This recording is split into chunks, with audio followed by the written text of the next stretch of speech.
endless ways you can make YouTube videos. You can get as creative as you want. You can add fun elements. Some videos are more for entertainment. Some are to educate. Some are simply just to show life at its finest points. No matter what kind of video you're making, it's important that first you sit down and you figure out the structure of the video. It might not be the most exciting part of the process, but it's extremely important. And once you get the structure down, it's super easy to replicate that. So let's talk about how to structure your YouTube video for business.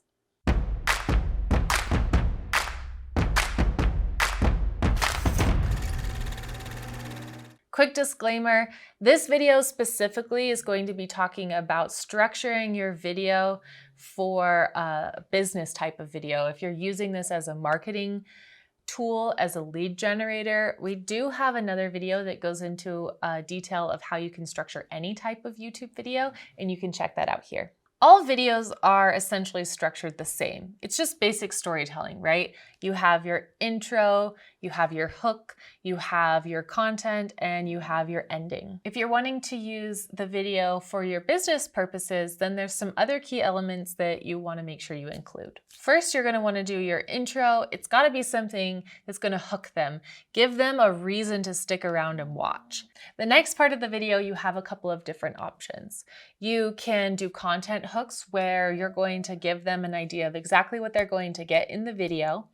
You could go into some credibility. You know, why would somebody want to stick around and listen to what you have to say, right? They may have just found you. This is the very first video that they've ever seen of yours, and you're talking about something and they have no clue why they should listen to you. So maybe you want to introduce yourself or give a little bit of credibility. You could tell a quick story that's going to illustrate what you're talking about. But just keep in mind that whatever you do in this section of the video, keep it fairly short. You want to get into the meat of the content as quickly as possible. You don't want to drag people along for a really long time, or they are likely to click away. A lot of times we're doing keyword research before we're ever doing a video, which is going to find a question that somebody's already asking. So if you spend too much time at the beginning of the video rambling about something that's not answering the question, you're going to frustrate the viewer and they're probably not going to return. But if you can get to answering that question as soon as you possibly can so that they feel like they're getting full value, and then maybe you can elaborate and go into some other details from there. But again, answer that question as quickly as you possibly can. Keep the flow of the video as structured as possible, right? You don't want to be talking about something over here and then you're like, oh, I have this idea, and you're going to float off and you're talking about this idea for a little while and then you never really finish this thought, and then you're going to circle back to it later, but now it doesn't really make sense anymore because you've taken them over here for too long that by the time you get back to here, they're just completely confused. You want to have a really good idea of this is going to flow into this, which is going to flow into this. And then you want to figure out how you're going to get out of the video. So at the end of every video, you want to give your viewer some sort of action. It could be to subscribe, it could be to like, it could be to comment, it could be to click a link in the description box below, invite them to an event, to get your book. You know, there's a lot of different options of things that you can give the viewer to do. It could be something as simple as just watch the next video. But it's important that you give your viewer some sort of next step. How can they get in contact with you? You've spent all of this time with them, giving them valuable information. And if at the end you just leave them hanging and they're like, okay, what now? You're kind of doing a disservice to them. It's better if you do give them some sort of step to take. They don't have to take it, but you're giving them options. Pick one or two things that you want them to do. Of course, you don't want to give them everything. You don't want to be like, okay, now like and subscribe and make sure that you comment. And I do have this link in the description box below that you need to get. And I can't wait to see you at my next event. Make sure to follow the next video. And, you know, we have all these playlists. Like, that's going to be overwhelming. You want to give them ideally probably just one major action step to take. You can always throw in a subscribe or a like in with that action step, but try not to get too crazy with the amount of things you're giving them to do. Make it as simple as possible for them to do that action step, right? You don't want to be like, hey, head over to my website. It's www.website.com. You want to have links in your description box. You want to have ways that they can easily just hit subscribe. Don't make it complicated for people. Make it as easy as possible. There are so many ways people could be spending their time, so many different places they could be on the internet, that if you are giving them something to do, make it as simple as possible, that all they have to do is just click on something and it's going to take them where they need to go. Going back to that idea of there's different types of videos you can make, right? There's videos like this one. This is a talking head video. I'm just giving you value. I'm giving you education, answering your question. But there's also the type of video where you might be in the field. You might be showing somebody how to do something. You might be showing how a product works. So structuring a video like this one might seem more simple than structuring a video where you're out and about, where you're changing locations. But ultimately, the structure is kind of the same. It's following that storytelling curve that you learned back in high school. Give people value, bring them along for the ride. Don't leave them out.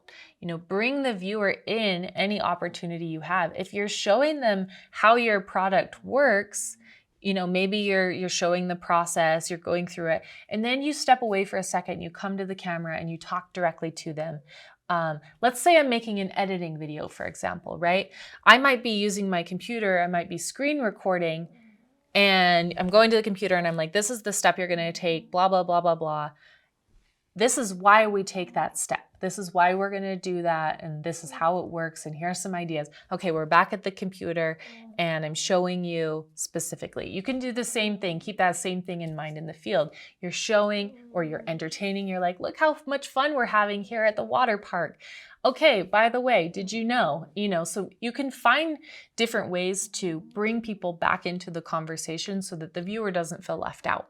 If you have the basic structure down, from there you can get creative. This isn't set in stone where it's like it has to be like this. It's very rigid or no one's going to watch your videos. You can play with the structure a little bit, but if you at least have a general idea, especially when you first get started and you kind of stick with this, then you can start to play with it and mold it and go, you know what, I'm going to mess with the structure a little bit. I'm going to get a little crazy. I'm going to put my call to action in the middle of the video. Let's get wild here. Ultimately, the idea I want you to have is have some idea of what you're going to do. Don't go into these things blind. I know a lot of people who are like, I have on-camera experience, or I am a speaker and I talk about this all the time. This is easy. I'm just going to wing it.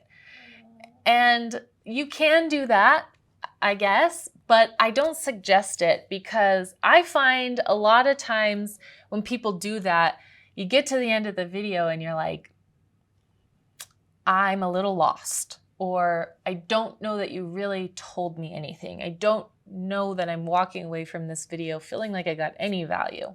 Like, sure, it was fun watching you do that thing that you do, or sounds like you know a lot about that subject, but if you don't sit down and spend a little bit of time thinking, what would the viewer want to know? What's the most value that I can give them?